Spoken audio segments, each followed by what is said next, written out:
who y'all think is going to be the number 1 seed in the East. Because I'm about to tell y'all who I think my number 1 seed in the East. I think my number 1 seed in the East is going to be, y'all already know. Y'all watched this show last year, y'all already know. It's Cleveland, bro. Cleveland, we coming back. It was rough, bro. It was rough. They got in the playoffs. All of a sudden, everybody wanted to get hurt. Garland went down. Mitchell, he was hurt. He was like hurt. He was playing, but he was hurt. Mitchell was hurt. Mobley down. Listen, everybody was going down, bro.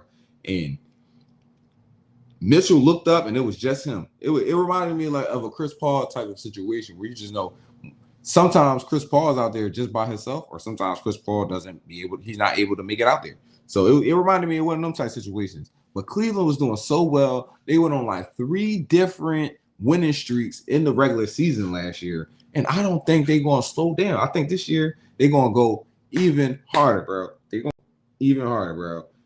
Listen, they got Lonzo Ball. They lost Ty Jerome. Now, Ty Jerome was a bucket. I'm not going to lie. Ty Jerome was a bucket. I don't know if Ty Jerome was a bucket because he was playing with Cleveland and he was playing with D. Mitch and the boys. And, you know, nobody was checking out for him, so he was just able to get off his buckets, how he was able to get off his buckets. Something like T.J. McConnell on Indiana, if y'all know who I'm talking about over there. But Ty Jerome became a bucket. He became a pretty good player. But with all the people that they have on this team, all the talent that they have on the roster, they couldn't afford to keep him. So they get rid of Ty Jerome, but they bring in Lonzo Ball. Now, we all know about Lonzo. You know, Lonzo been having a rough time because Lonzo, his whole career has been riddled with injuries. But if y'all know me, bro, Lonzo was my dog, bro. I was telling people he was going to be the next Jason Kidd, but the injuries just didn't pan out that way. You feel me? I still got hopes for his little brother. I still got hopes for little bro to be something great. You feel me? He got rid of the sneakers at the right time. But that's not, nevertheless, Zoe is on the Cavs, and all Zoe got to do is beat Ty Jerome. And y'all telling me Zoe can't beat Ty Jerome? I know he probably not Jason Kidd no more. You feel me? I was saying he's going to be Jason Kidd. You feel me? I got today. I'm today years old where I admit that he's not going to be Jason Kidd no more. I'm not going to lie. I still have hope. I still have hope. But anytime he on the court, bro, it just brings a smile to my heart, bro, because he really a hooper, bro. And y'all going to see when he come over to the Cavs, it's going to be great for the Cavs because, look, Darius Garland been bouncing back and forth between first option, second option. When D. Mitch is on the bench and when D. Mitch needs a breather, guess who's out there being the first option? That's Garland. But when D. Mitch is out there on the floor with Garland, he got to shift back and be a playmaker. You put Zoe out there, and Zoe tall enough to play the guards. Zoe tall enough to play a couple of the forwards. You feel me? He can play some of the forwards that's out there. You can kind of use him as a 2-3. Since he's out there, he can do that on the defensive end, and he can move the ball and be a playmaker on the offensive end. And all of a sudden, you got 2 people that can hoop. D. Mitch and Garland that's out there, straight killers looking to score. You feel me? Looking to do their thing. And I'm not saying throw Zoe in there all the time. I'm just saying throw Zoe in there when things seem to be slowed down and it seemed like D. Mitch trying to score and Garland trying to score. Both of them look like they hot. Bring Zoe in there.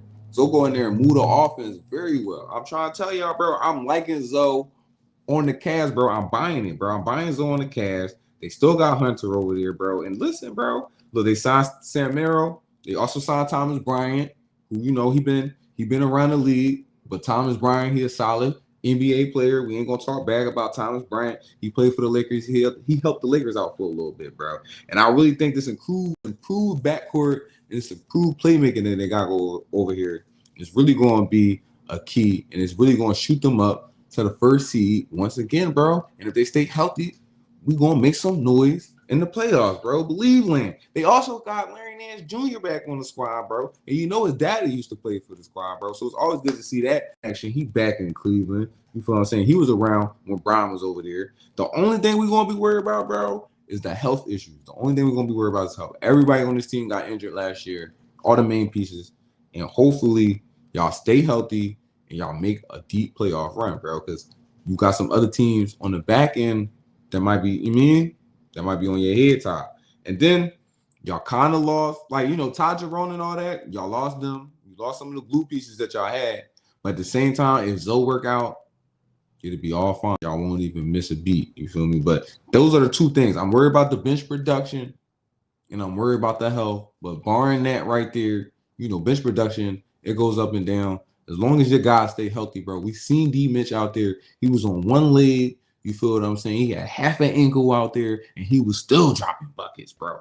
I was going crazy. You feel me? I know they wasn't going to win, but it was still great, bro. It was still great to see what was going on.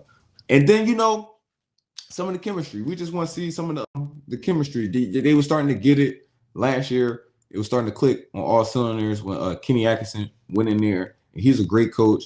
I also want to see what Mobley does if he takes another step forward. He's also somebody that can handle the rock. He also somebody that can play make as well. He's stepping more into that role. And I'm not saying, you know, make him point guard. I'm just saying give him more time to shine on that role, bro. And listen, I'm trying to tell you, bro, they coming, bro. They coming.